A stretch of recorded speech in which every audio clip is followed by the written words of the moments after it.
Welcome back to Retrieving Sanity, a podcast where we dive into the depths of mental health one laugh at a time. I'm your host, Keegan, and I'm here to talk about everything from anxiety and depression to self care and finding joy in the everyday. Because let's face it, life can suck, but we don't have to navigate it alone. Retrieving Sanity is a partner with Podcast for Prevention, an initiative from Start Day 1 that aims to prevent suicide and promote mental health awareness. Together, we're working to break the stigma and create a more supportive community. So, grab a cup of coffee, sit back, relax, and let's retrieve our sanity together. 2, 1.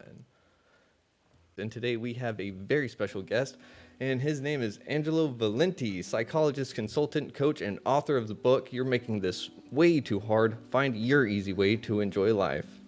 So how are you doing today, Mr. Valenti? I'm terrific, Keegan. How are you? That's good to hear. I'm doing fairly well myself. All things considered in the world today. Well, it changes every day, doesn't it? Yes, sir, it does. Change is inevitable. It happens in quite literally everything. And I think the only thing that is consistent in this world is that nothing is consistent. Exactly. So, but you've got a lot of titles behind you, psychologist, consultant, coach, and author. So you decided to take all of those titles and put them in a book for everyone to read, essentially, right? Well, yeah, I kind of wanted to draw on my 40 years of plus almost 50 years of professional experience now. And the reason I wrote the book was because in my consulting and my coaching practices, I've seen so many people who are overcomplicating their life that I wanted to give them a roadmap to make things a little simpler and realize that you can enjoy life and it doesn't have to be that hard. Yeah. Okay. So, I don't see, to me though, life has always been difficult, right? But you're saying it doesn't have to be hard. How is that? Well, I think a lot of people make things more difficult than they need to in a Mm, variety of settings, both in personal settings and professional settings. And really, I broke my book down into several sections. The first section being how the systems around us influence us or affect mm, us.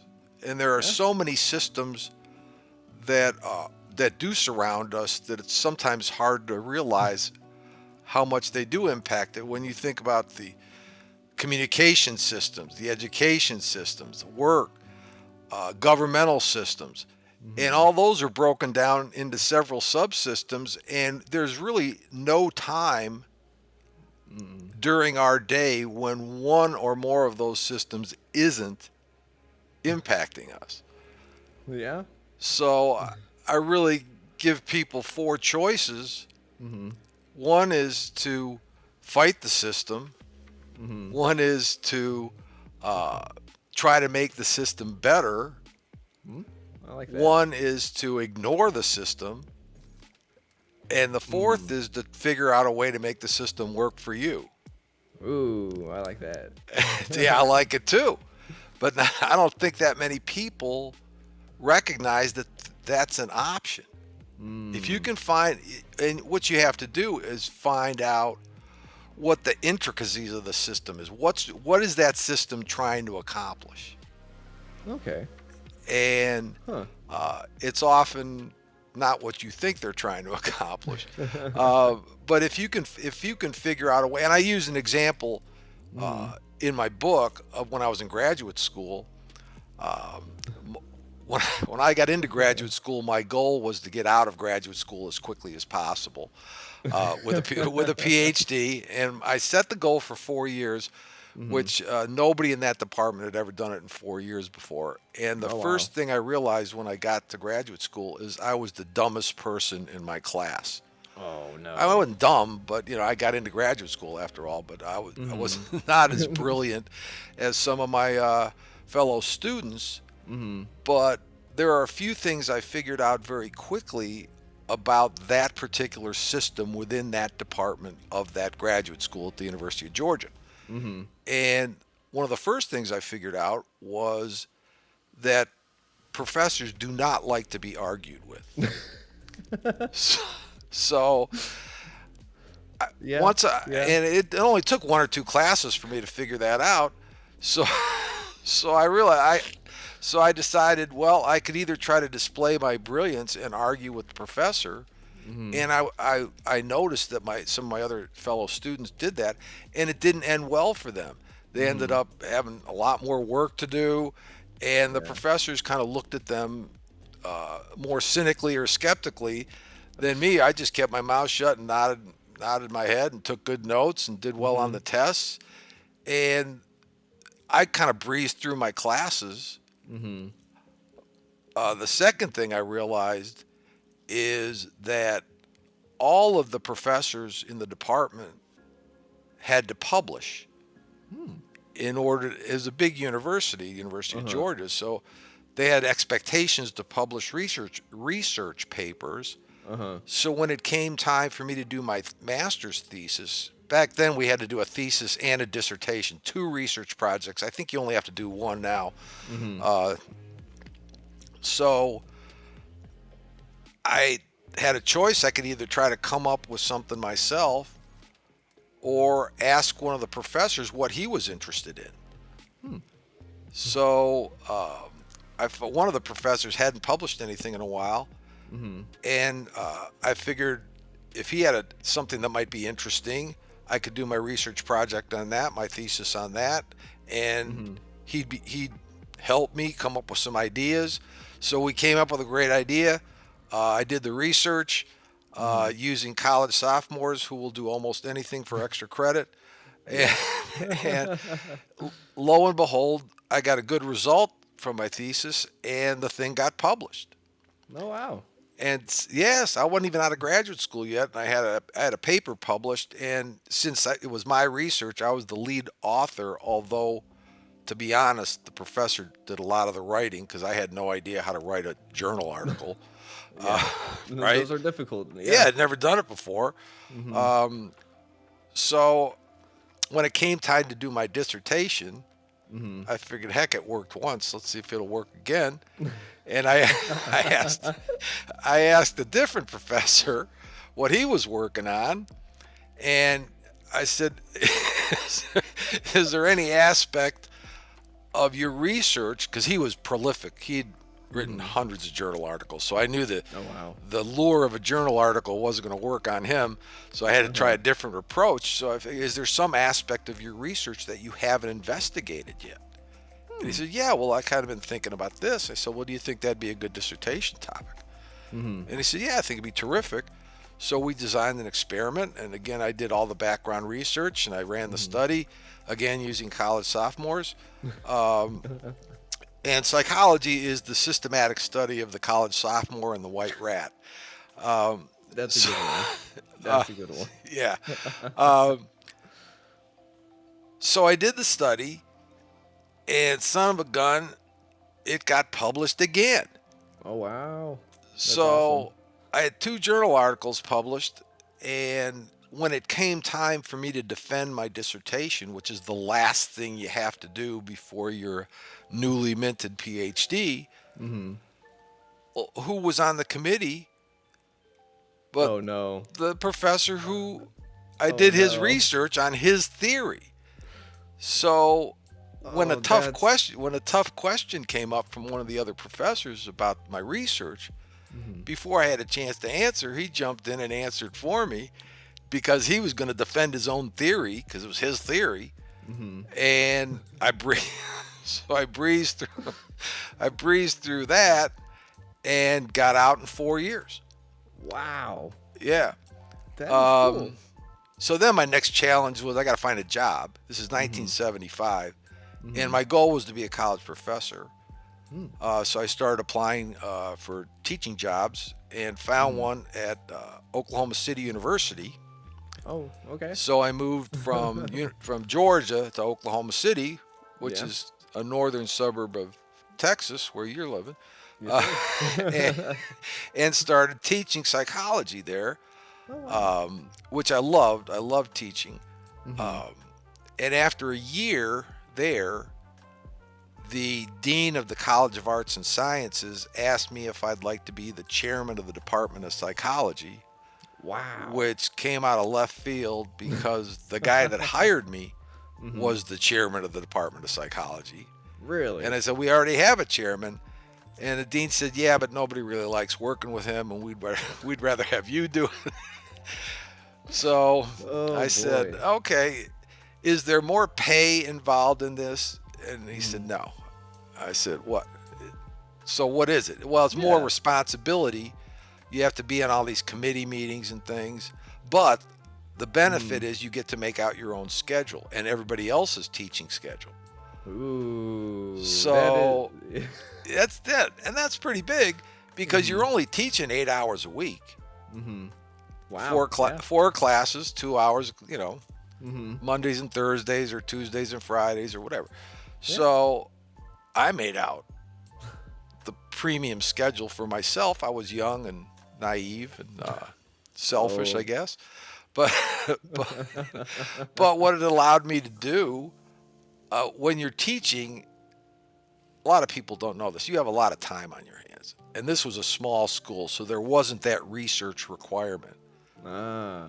So I had time to play a little golf, play a little tennis, and teach 8 hours a week. And Mm-hmm. I'd spend some time in the office working with students who had extra questions and things like that. Mm-hmm. And after 4 years, I had two children at the time, two young boys, and I Mm-hmm. realized that I wasn't going to be able to provide for them in the way I was provided for when I was growing up. I grew up in a upper middle class household, and you know had pretty much whatever I wanted, the best of everything. Mm-hmm. So I wanted to do the same for my children, and so I Naturally. left academia and Mm-hmm. joined a consulting firm. Okay. It was a big international consulting firm. They were opening up an office in Memphis. So I moved from Oklahoma City to Memphis and Okay. started consulting. And it was a little bit of a shock because at the time, this is 1979, early 1980, Mm-hmm. and I had black hair at the time and, and a kind of an afro and a beard. Mm-hmm. And the first thing, the guy that hired me, the manager of the office, the first thing he said, how attached are you to that beard? And I said, Mm. well, is it going to affect my ability to work with business people? And he said, yeah, it Mm-hmm. probably is. So I said, okay, beard Mm. goes. Uh, Had to buy suits, didn't own a suit. Oh man. Because I was teaching in jeans and a t-shirt every day. It's one of The the best way. perks. One of the perks of being a professor. Yeah. Um, so I bought some suits, cut off my beard, and learned how to work with businesses, Mm-hmm. and fell in love with it. And I really love working with business people because they're forward thinking Mm-hmm. and they're willing to take risks. Yeah. That's And good. they don't know a lot about psychology, especially about people. They know their business up, down, and sideways, but they're not good at reading people or Mm-hmm. understanding what it takes to build a team. Yeah. And if the people that build successful teams almost do it by accident, unless they've got some help. Mm-hmm. So I really loved working with businesses. They taught me a lot. RHR International was the name of the firm. I'll give a shout out to them. Um, and in 1982, I had developed a client relationship with a gentleman in Nashville, and he had a big life insurance agency, part of Northwestern Mutual Life, one of the biggies. Oh Okay, wow. yeah, it was a top 10 agency. They had Yeah. offices in Nashville and Knoxville and Kingsport and Chattanooga and Huntsville, Alabama and Florence, Alabama. So I mean, it was a big operation. Mm-hmm. And he really liked what I was doing for him, and I liked working with him. We really hit it off. But he didn't like paying the big national consulting firm Yeah. rates.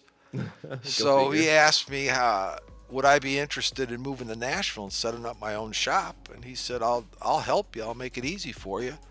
Oh I'll give you wow. an office, and you can run your phone, your health insurance, all that stuff through me, and I'll guarantee you what you made last year.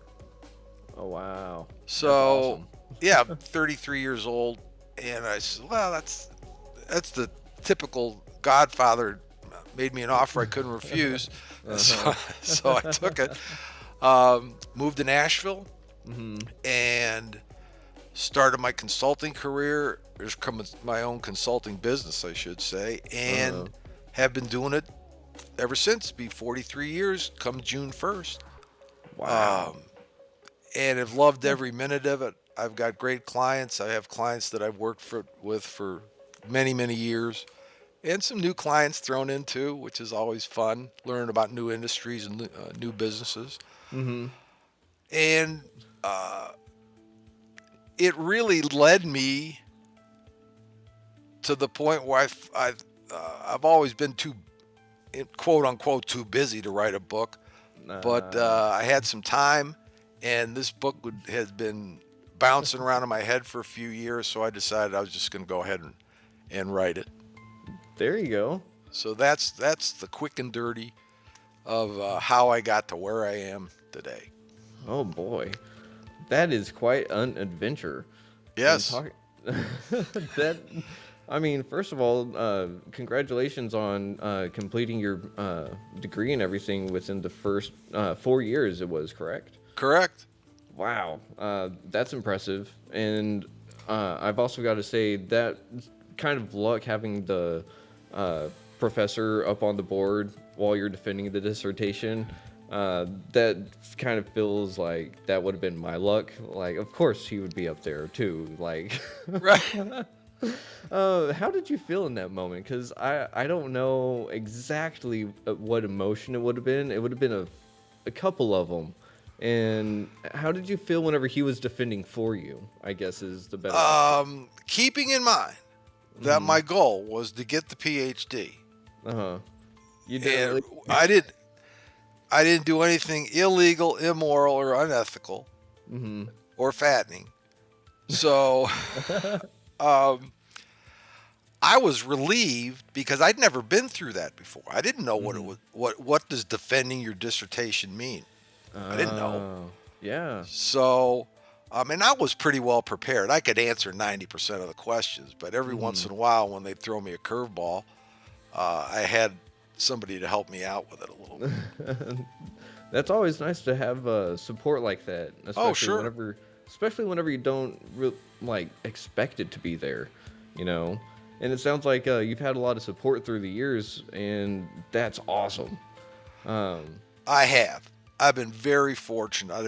I've built really good, strong relationships, hmm um, and I obviously wouldn't be where I am without those relationships. hmm And I And you don't can take. acknowledge, and you Oh, can acknowledge I that. don't take them for granted. I don't take credit for doing this all on my own. What I do hmm take credit for is recognizing an opportunity when I saw it and taking advantage of it. There you go. I like that. And I really do appreciate the fact that you're giving credit where credit is due. Because not a lot of people do that nowadays, you know? And you're still sitting here in your own power and acknowledging what you did. And that's still just great to me.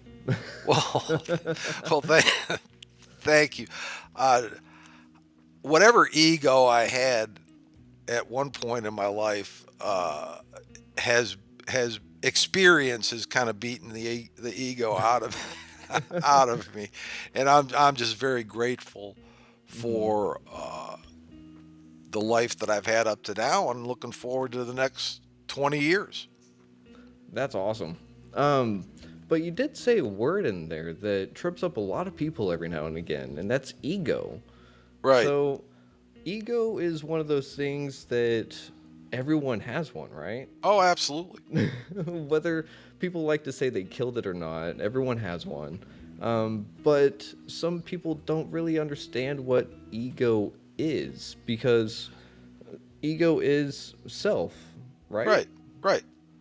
But Well, what is yeah, self? according to Freud, there's the id, the ego, and the superego. And the id is your hmm base instincts, and the superego is your conscience, and the ego is your mature self. And it's hmm taken on a different meaning where it's become more self-involved, self-aggrandizing, believing that Mm. you're bigger and better than what you really are. Mm-hmm. That's what ego has become. Mm-hmm. Uh, Kind of like and I'm the main character in the video game, right? right, right, right.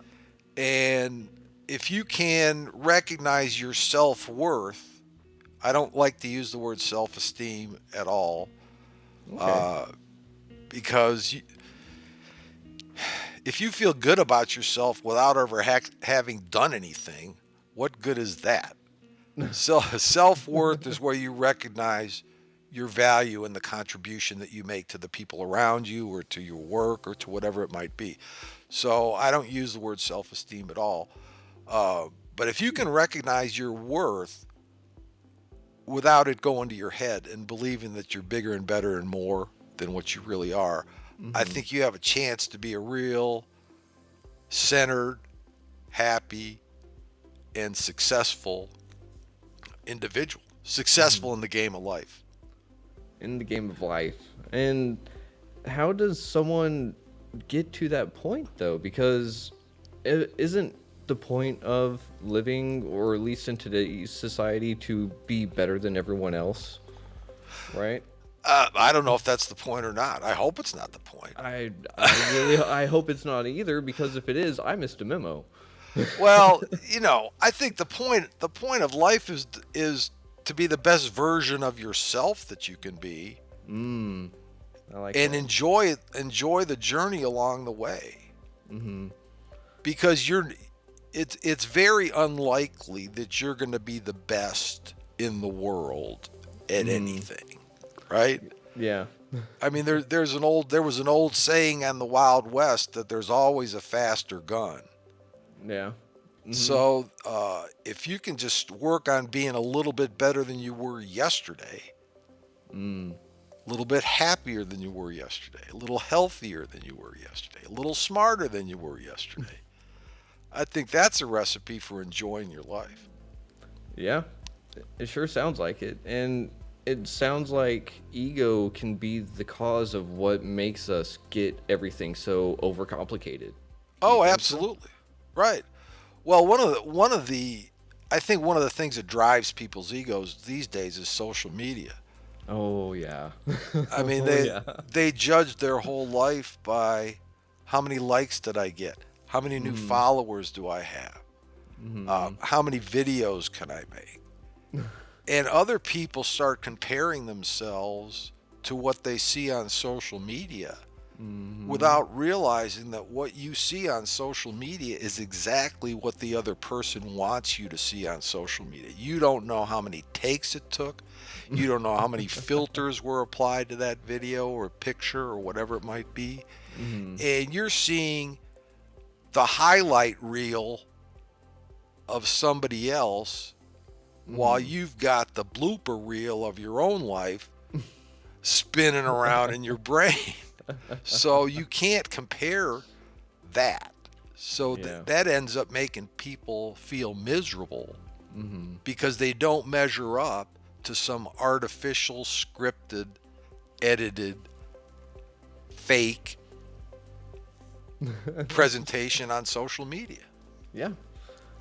Yeah. And I think I think social media was great in its inception, Right. especially. Yeah. And it had its moments, and it still has moments where it shines, but it's largely outshone by doomsday scrolling and Right. everything. Yes. But I do think it's good that people can express themselves on social media. But like you said, it's whenever I start to sit there and compare my blooper reel to everyone's highlight reels that Right. I'm like, ah, man. And I know whenever I first started making like this podcast, for example, if I was doing a 10-minute episode for whatever reason and I would mess up early on, I would sit there and I would retake it, retake, Right. and it would just end up making it complicated. And I would get frustrated. I would end up losing my original thought because it was just, I have to get it perfect because all these other podcasters can do it so good. And then I realized, oh, wait, there's editing. I can always Right. edit. Right. And I've been on enough podcasts now. I'm probably 30 or 40 of them by now. That Oh I, wow. the the best podcasters are the most authentic. Mm-hmm. The ones who are And just that's good. they're just being themselves. Yeah. And and the artificiality comes through. Mm. At least it does to me.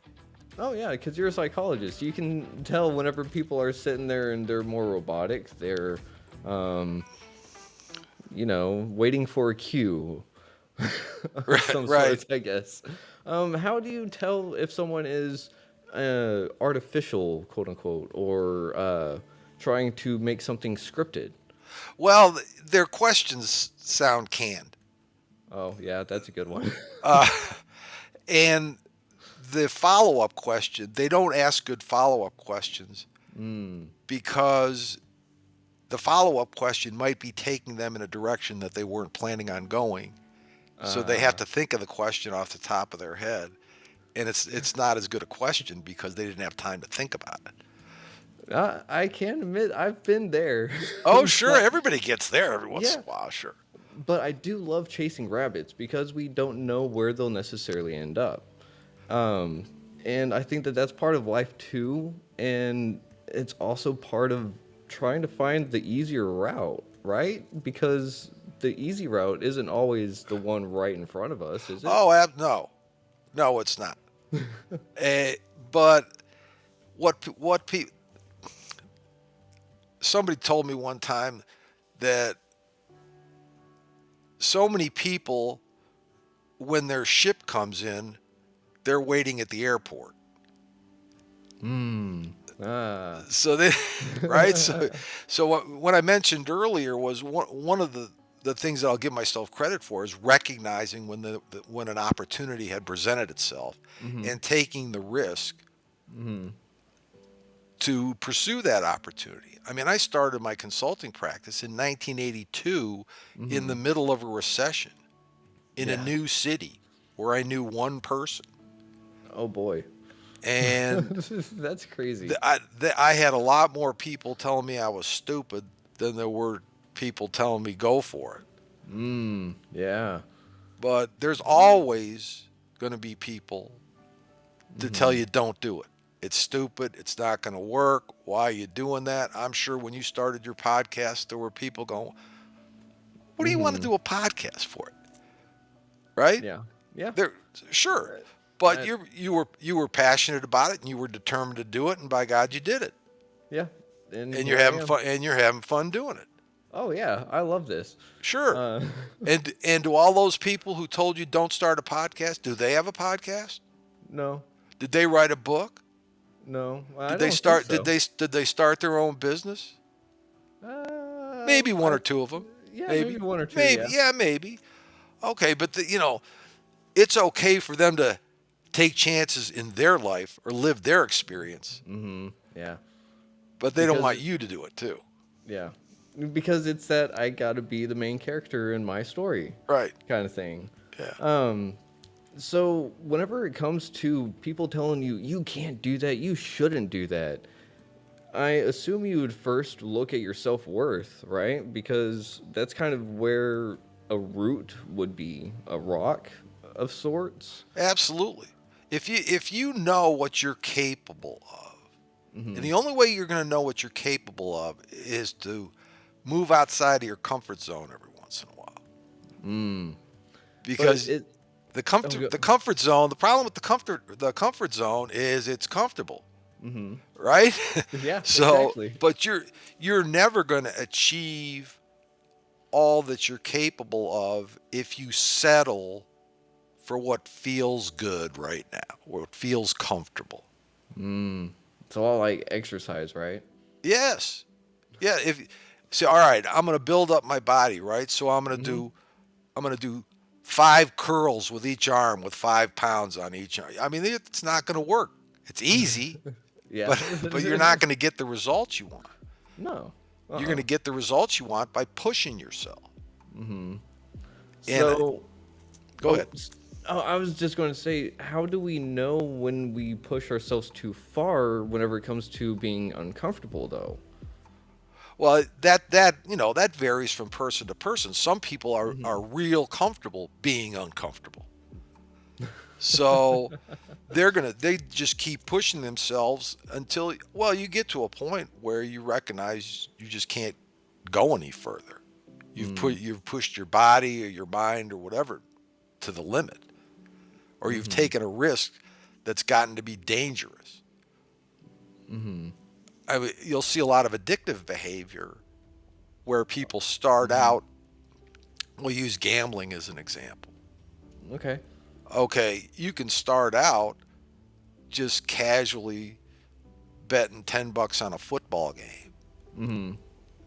and that can escalate for some people to the Hmm. point where they lose everything. They lose their business, they lose their family, they lose their house, they lose everything. Um, but those people don't know when they've reached their limit, Mm.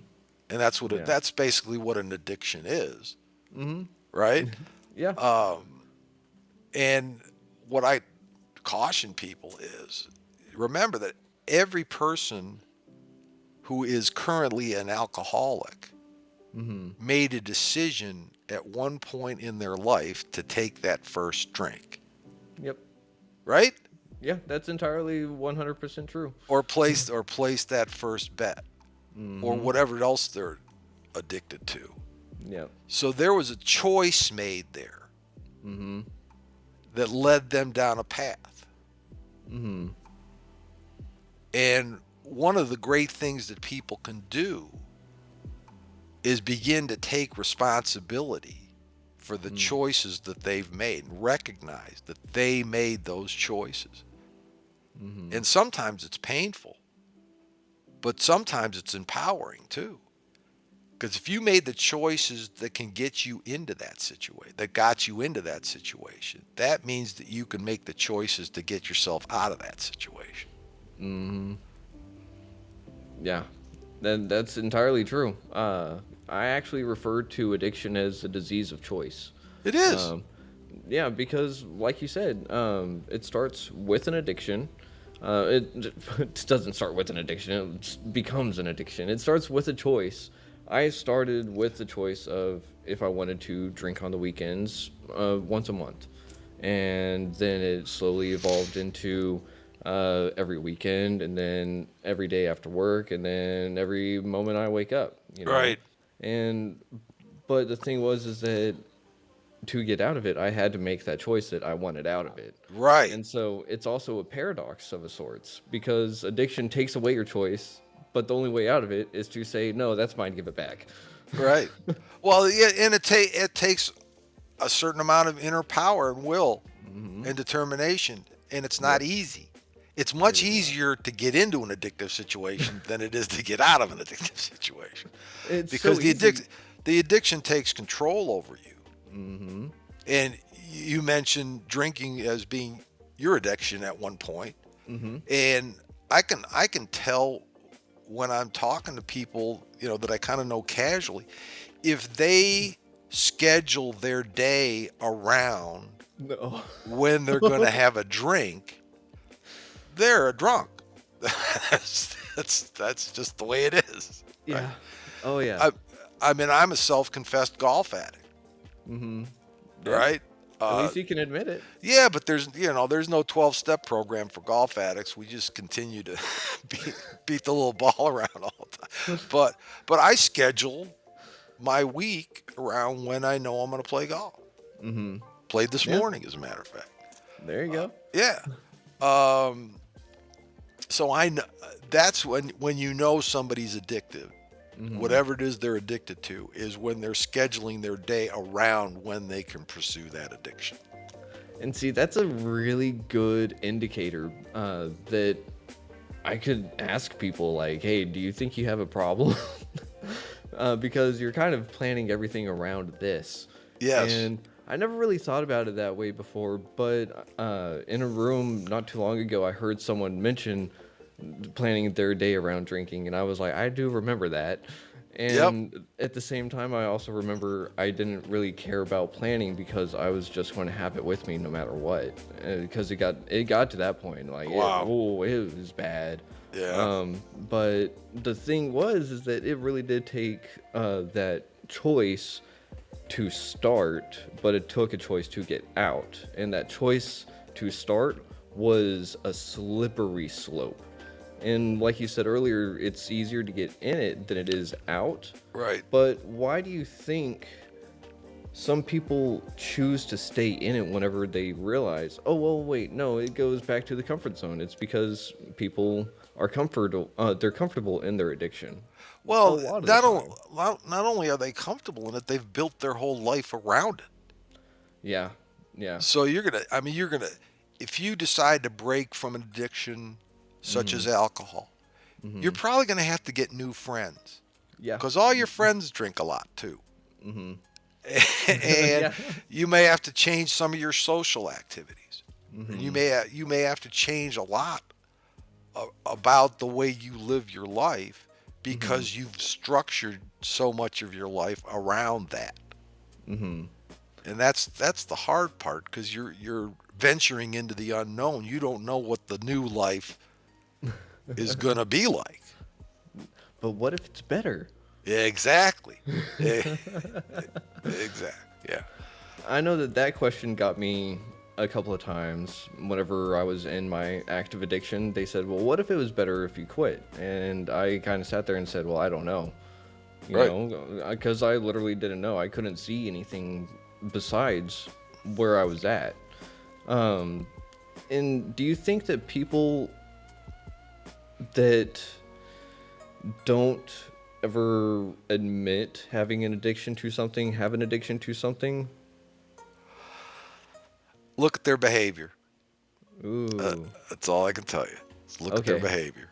Then, I mean, I don't know. I mean, hang on just a second. Oh, yeah, sure. Yeah, yeah, yeah. Phones are the biggest addiction I think nowadays.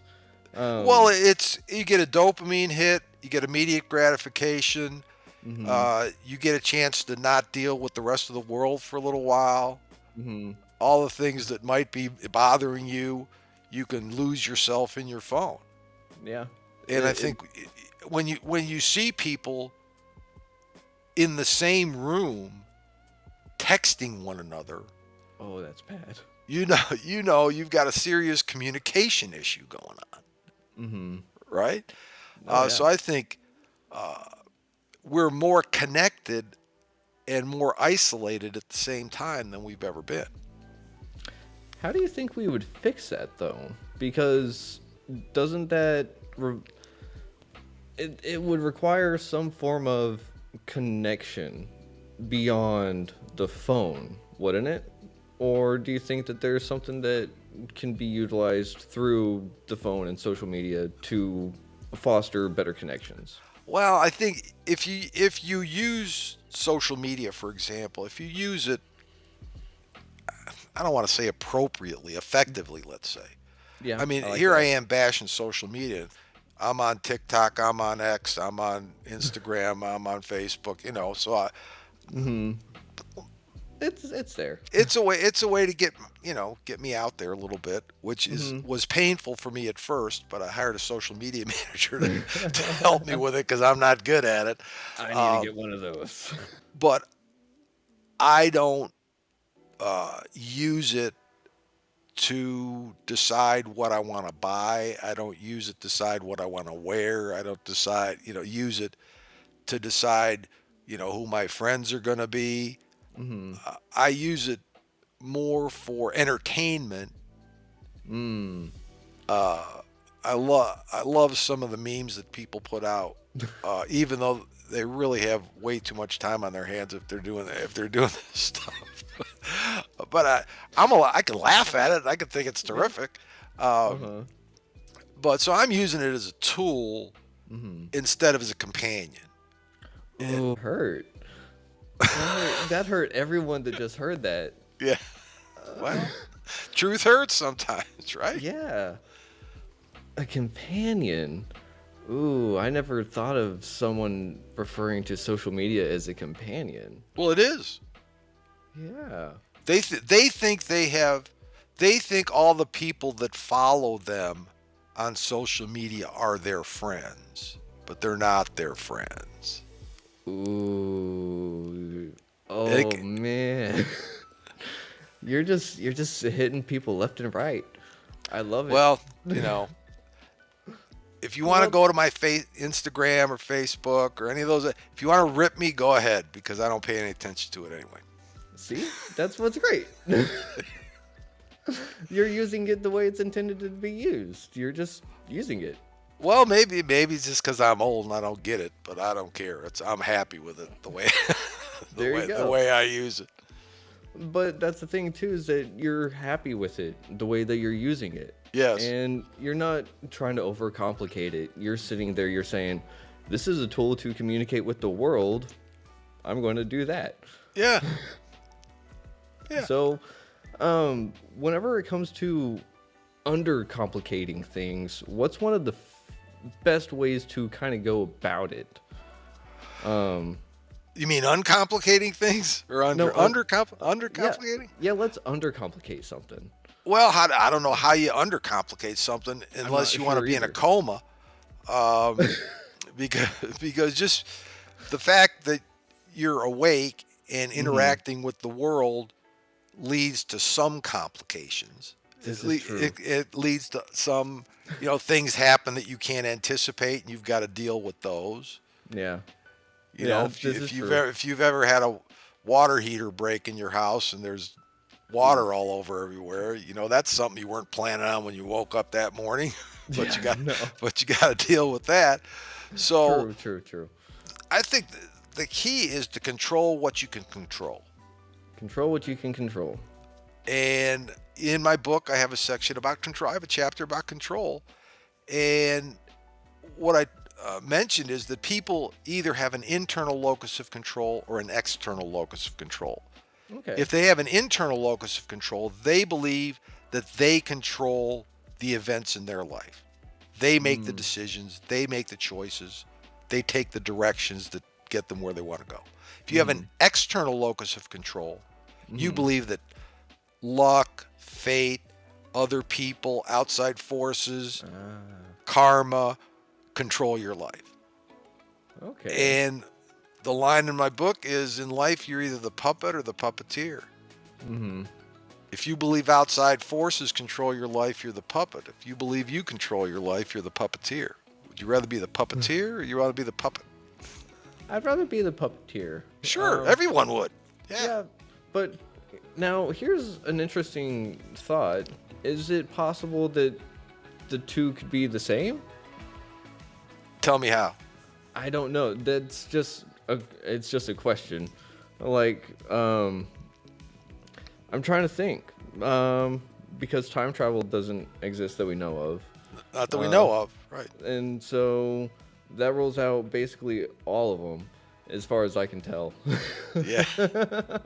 um, but no, being the puppeteer, to me, a lot of people I think shirk away from it because there's a level of responsibility and There's accountability. accountability associated with it. You hit the Hmm. key word, accountability. What's Hmm. wrong with being accountable? Well, if it breaks, it's my fault. So I don't. It's not my fault. I don't Well, want it to be my fault. but too bad. It is your fault. Ah, man. But that means you can also be accountable for the good things that happened to you in your life. It Hmm. wasn't just Yeah. luck. It wasn't being in the right place at the right time. It was something that you did to make that happen. But if I broke it, I can also fix it, right? Absolutely. Yeah. So, what are Or some? throw it out and buy another one.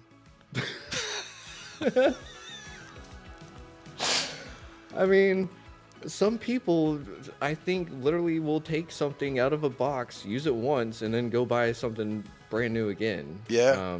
And I'm not one of those people, thankfully, but at the same time, I don't know how people could afford that. Well, Um, they can't. What ooh, they're doing is mortgaging their future for the instant gratification. ooh. And it's an easy thing to do because Oh yeah, our whole economy is based on people buying stuff, yeah. This is right? true, And especially in buying stuff. fact, social media now, The two Mm-hmm. things that social media wants to do is get you to buy stuff and get you agitated about something. Yeah. Yeah, this is true. That's pretty The- much it. yeah. So Yeah. if you want to fall into that trap, Mm-hmm. I mean, the easiest way to make your life simple is if you're in debt, get out of debt as fast as you can. And one of the easiest ways to get out of debt is quit buying crap you don't need. Right? I mean, Yeah, you know. you do get that hit, that adrenaline rush, or the dopamine hit, or whatever it is, Mm-hmm. from that shiny new thing, and then unfortunately, it goes away. The Mm. dopamine hit goes away, and you're stuck with the bill The for buyer's that shiny remorse. new thing. Mm-hmm.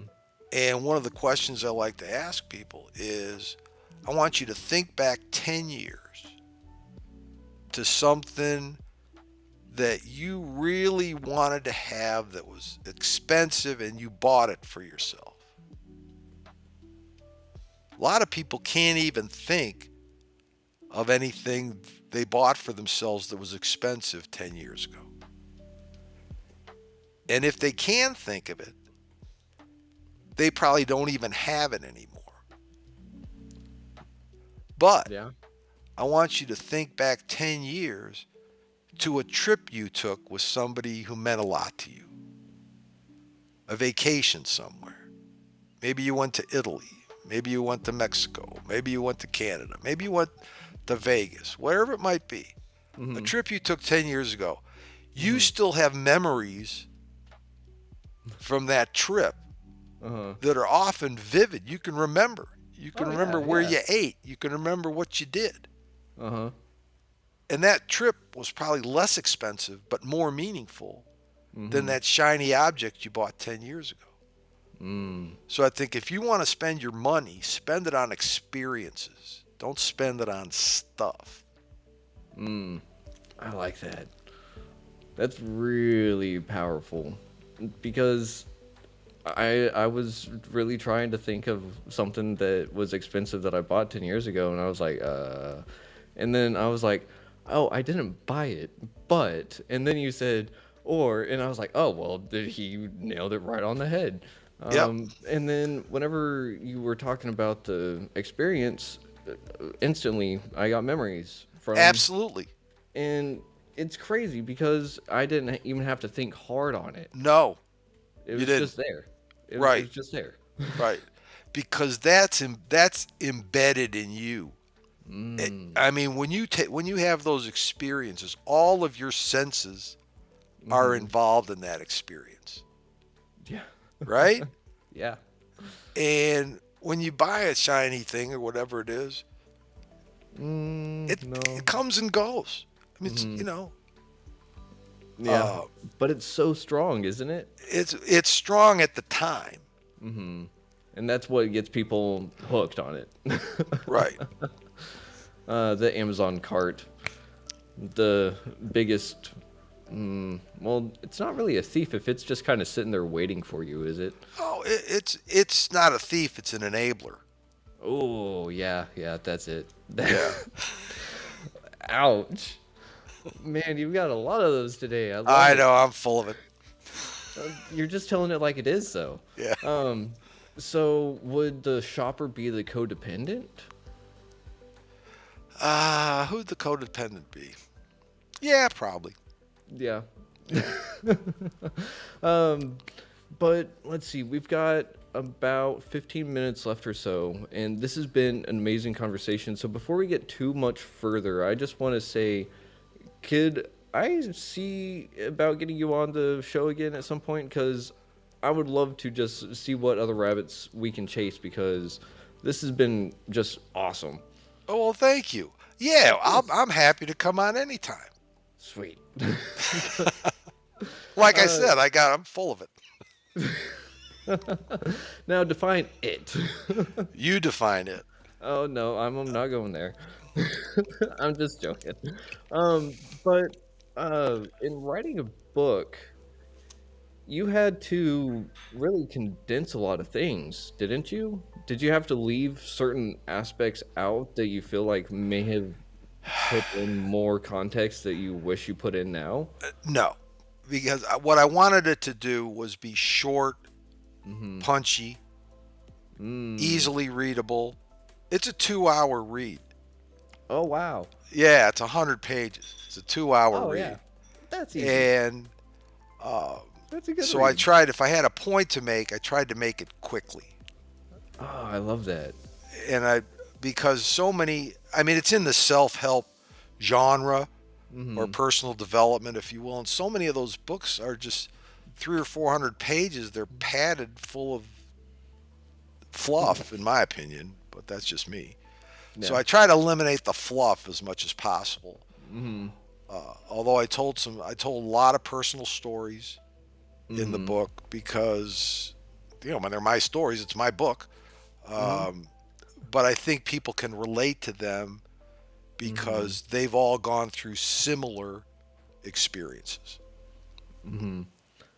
And that's something that's very powerful, I think, is creating that moment of being able to say, I can resonate with that story. I can resonate, or I remember a time that was similar to this, because that's whenever a lot of people start to go, oh, hey, that was me being the main character, you know? Right.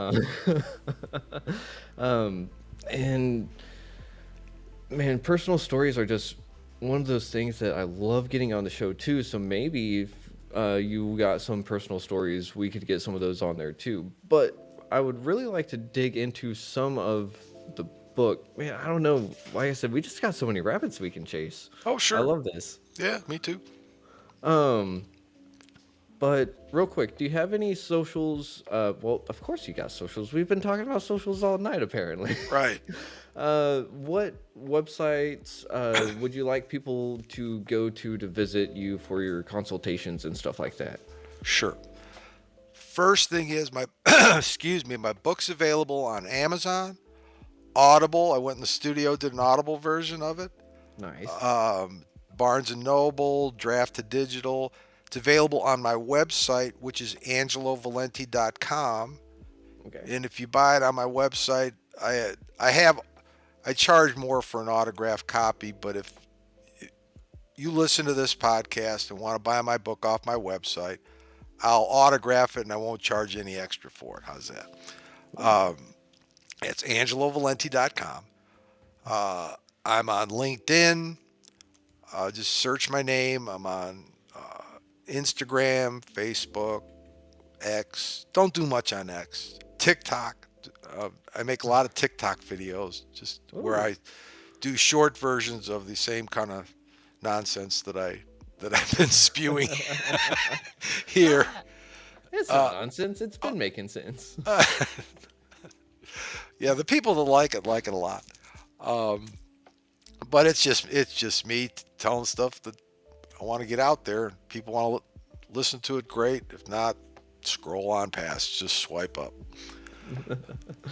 I love it.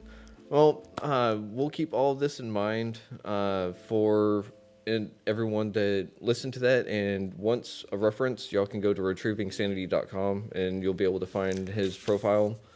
Can I And hold up my book at the end? They're yes, you right can. there. It's a great cover. It's backwards, but Ooh. it's a great cover anyway. It's not backwards for me. I can Oh, good. see you're Perfect. making this way too hard. Angelo Valenti, PhD, Yep. with the Enjoy Life and the signs all over the place. Yeah. So, um, and man, do you have any last words that you'd like to leave with some people?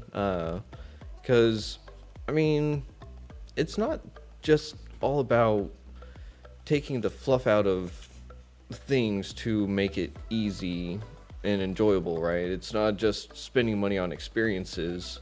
It's not simple making life simple, right? Well, I guess if I had one thing to leave people with is you are the product of all of the decisions you've made up to now.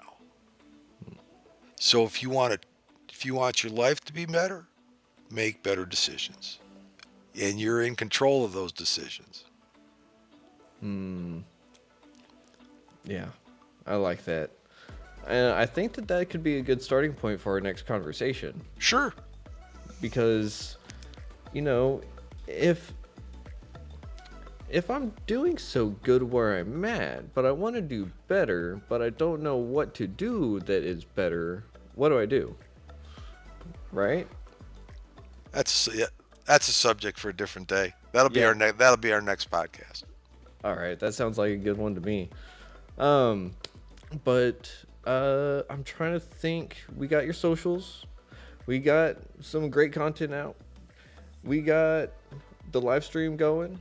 Oh yeah. Do you know a magical 3-digit number that people can call whenever they are in a crisis? That's not 911. No, I don't. So, if someone is suffering suicidal ideations or in a crisis of that nature, they can dial 988. It is the National Suicide Prevention Hotline.